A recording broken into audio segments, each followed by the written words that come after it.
planteaba que una excepción a la declaratoria de afectación a la seguridad interior era la que tenía que ver con las resoluciones emitidas con autoridades administrativas o del trabajo, ni acciones relacionadas con movimientos o conflictos de carácter político, electoral o de índole social, pero que en alguna versión del documento adicionaba, excepto cuando las acciones derivadas de los mismos constituyan un desafío o amenaza en términos del artículo 3 de esa ley. Entiendo que esto último se ha eliminado de las últimas versiones, lo cual sin duda celebramos, pero en todo caso, valga la reflexión, solamente para plantear un punto, digámoslo así, de acompañamiento a una decisión que ya ha asumido en este caso la Cámara de Diputados. Esto es el problema de cómo se enfrenta una protesta social en una democracia constitucional, que no es una cuestión de actitudes con consecuencias radicalmente diferentes. No es un problema de uso de la fuerza en cuanto tal, sino de qué tipo de fuerza. Creemos que hay dos ejemplos, y perdón, sé que puede parecer ya una advertencia ya resuelta, pero ponerlo sobre la mesa, digamos, de todos modos no sobra. Dos ejemplos radicales nos marcan los extremos en este sentido. El enfrentar la protesta social con las Fuerzas Armadas, y el ejemplo de Tiananmen es inevitable, frente a las frecuentes actuaciones de las cargas de la policía ante los desmanes, por ejemplo, los hooligans en Europa.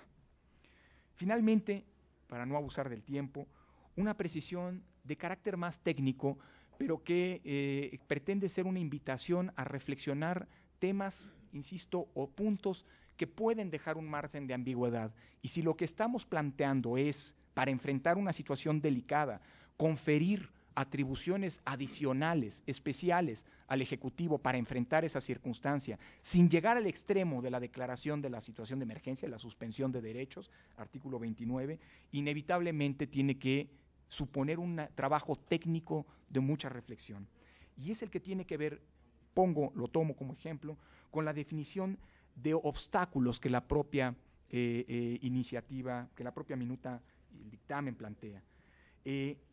Cuando se habla en el artículo 5 de los obstáculos, de la definición de los obstáculos, que son la premisa para poder eventualmente plantear eventuales circunstancias de afectación a la seguridad interior y lo que todo ello deriva en términos de la emisión de la declaratoria, este artículo está lleno de, comillas, actos tendentes a, expresión que tiene una gran ambigüedad y que puede, en caso de no estar claramente especificada, abrir una peligrosa puerta de discrecionalidad de parte de las autoridades. Y tomo a partir de la iniciativa o del dictamen, pues, entiendo que esto viene desde la propia minuta de Cámara de Diputados, dos ejemplos que nos demuestran, digámoslo así, las diferencias que intento señalar. Nótese la diferencia entre la expresión o la causal, el obstáculo definido en la fracción 11, que señala, digamos, como uno de los posibles obstáculos, todo acto de financiamiento de acciones y organizaciones terroristas, donde la claridad de la expresión me parece que es no sujeta a interpretación. Y la otra, planteada en la fracción 17, en donde se señala como obstáculo aquellos actos tendentes a agredir las instancias o los integrantes del Consejo. La claridad respecto de, es decir, la ambigüedad respecto a cuáles son los actos tendentes, porque me queda claro que una agresión a las instancias o integrantes del Consejo, digamos, tendría una contundencia, digamos, indubitable. Pero cuando se habla de actos tendentes a, nos parece que en todo caso, insisto, son el tipo de ambigüedades que en una ley con una finalidad tan específica, necesaria en muchos sentidos, tienen que quedar claramente subsanados. En fin, quiero terminar simple y sencillamente reiterando dos cosas. Uno, la convicción de parte de los integrantes del Instituto de Estudios de la Transición Democrática de que nuestro país no atraviesa una circunstancia fácil, de la gravedad de las situaciones que enfrentamos y de la necesidad de encontrar un marco normativo institucional consensuado que permita hacer frente a esta circunstancia.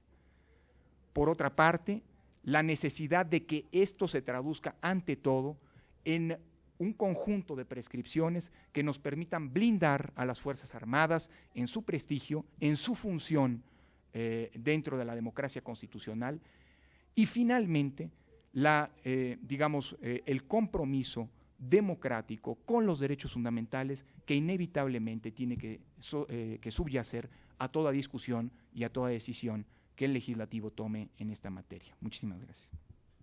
Muchas gracias al doctor Lorenzo Córdoba Vianello por su ponencia, que ahora mismo vamos a circular a los miembros de las comisiones. Una precisión necesaria en términos de la participación de nuestro colega diputado Pablo Escudero Morales.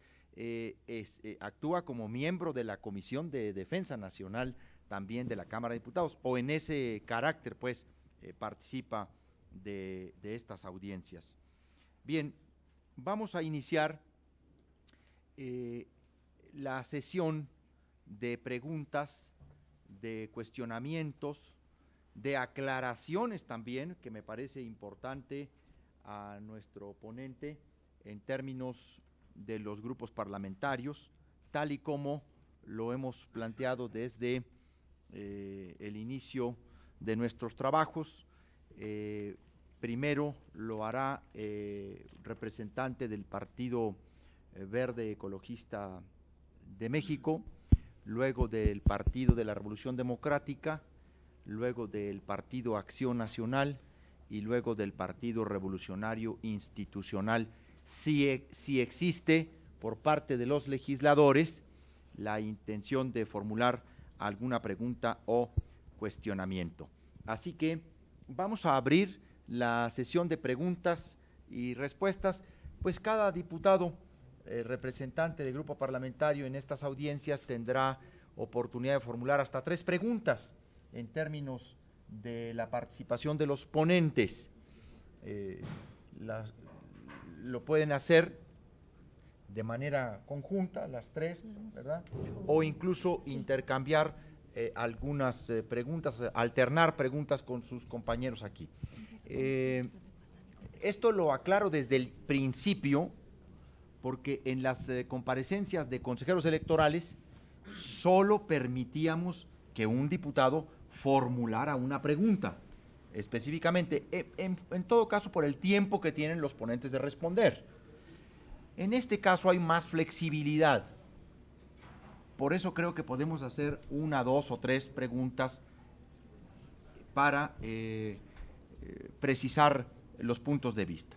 Tiene pues el uso de la palabra para formular sus cuestionamientos la diputada Lorena Corona Valdés, del Grupo Parlamentario del Partido Verde Ecologista de México. Muchas gracias. Bueno, pues felicidades por esa exposición. Desde mi muy personal punto de vista, coincido con muchos de los temas que usted ha puesto énfasis en conceptos como todo lo que es el concepto de tiempo de guerra, tiempo de paz, seguridad nacional, todo esto que se tiene efectivamente, coincido en que se debe de aclarar. Y solamente quisiera saber su opinión, si considera viable la aprobación de esta reforma sin modificar la jurisdicción militar. Esa sería la pregunta. Y de una vez le pasaremos el micrófono al diputado Pablo Escudero Morales para sus intervenciones. Muchas gracias, presidente. Antes que nada, agradecer la participación del doctor Lorenzo Córdoba, nuestro amigo que está aquí. Creo que su intervención es puntual y es exacta. Doctor, usted trató 2 temas que los hemos platicado en las reuniones que hemos tenido respecto al análisis de esta ley, y yo quisiera conocer un poquito más a fondo su opinión. A mí me preocupan 2 temas y usted apuntó uno de ellos, que son los controles constitucionales que debe existir desde la Suprema Corte de Justicia. ¿Cómo deben de operar estos controles? Cuando hacíamos la redacción decíamos, podrá conocer. ¿Cuál debiera ser la parte medular para que de verdad tengamos un control constitucional en un tema tan delicado? Y la otra parte también sería la participación que usted apuntó de la Comisión Nacional de los Derechos Humanos. A mí me preocupaba y me preocupa cuál es el papel que juegan estos órganos que son los encargados de hacer valer y respetar los derechos humanos. A mí me parecía que era muy simple darle vista a un organismo autónomo tan importante como la Comisión Nacional de Derechos Humanos, simplemente avisarle que sí va a ser esta procedencia, este estado de afectación. Yo siempre insistí, me gustaría conocer su opinión, ¿cuál debiera ser el papel de la comisión? ¿Debiera haber un papel de acompañamiento durante estos operativos? ¿Debiera mandar visitadores? ¿Tendríamos que hacer inclusive una visitaduría especial para un tema tan delicado que es este estado de afectación, para que participen desde un inicio con el Consejo cuando se va a emitir, que puedan aportar los elementos técnicos, jurídicos y además en la parte operativa que puedan acompañar desde el principio y hasta el fin? Porque a mí lo que me llamaba mucho la atención era, bueno, pues al final se le entregará un reporte a la comisión. Bueno, uno de los papeles más importantes de la Comisión Nacional de Derechos Humanos es la parte preventiva y creo que se hizo a un lado. Estas serían mis preguntas respecto a los controles constitucionales y de los organismos de derechos humanos. Nuevamente lo felicito por su exposición y bienvenido. Doctor Córdoba Vianello. Gracias. Gracias por los comentarios. El tema de la jurisdicción militar es un tema inevitablemente, que trasciende esta discusión. Es un tema que, como ustedes saben, forma parte del debate público, no solamente interno, sino que incluso ya a estas alturas, ha supuesto pronunciamientos de la Corte Interamericana en 5 ocasiones a propósito del así llamado fuero militar. Me parece que, y aquí sí es una opinión absolutamente personal, me parece que el tema del fuero militar en el debate público ha tendido a distorsionarse. Yo creo que se ha planteado en una lógica, digámoslo así, de erosión de la confianza en las propias Fuerzas Armadas, como me parece que es exactamente lo contrario. Creo que la existencia de un fuero militar, lejos, que trascienda el estricto tema de la disciplina militar, para lo cual es absolutamente comprensible, incluso existente, necesario incluso diría, lejos de tratar de minar la imagen pública del propio ejército, me parece que es contradictorio. Es decir, yo creo que la existencia del fuero militar para cuestiones que no son estrictamente la disciplina traen consigo una erosión incluso mayor. El hecho de que México que el Estado mexicano esté siendo condenado por este tema, me parece que es sumamente preocupante y en nada ayuda a esa finalidad, que creo que es una finalidad compartida por todos, de blindar y de proteger al ejército mexicano, a las Fuerzas Armadas mexicanas. Desde mi punto de vista, en este tema me parece que no hay, me ciño a lo que se ha planteado por las resoluciones de la Corte Interamericana y por lo que establece también el artículo 13 constitucional. Me parece que, a diferencia de lo que ha supuesto la Suprema Corte de Justicia al pronunciarse sobre el tema, me parece que no hay medias tintas y no hay márgenes de interpretación.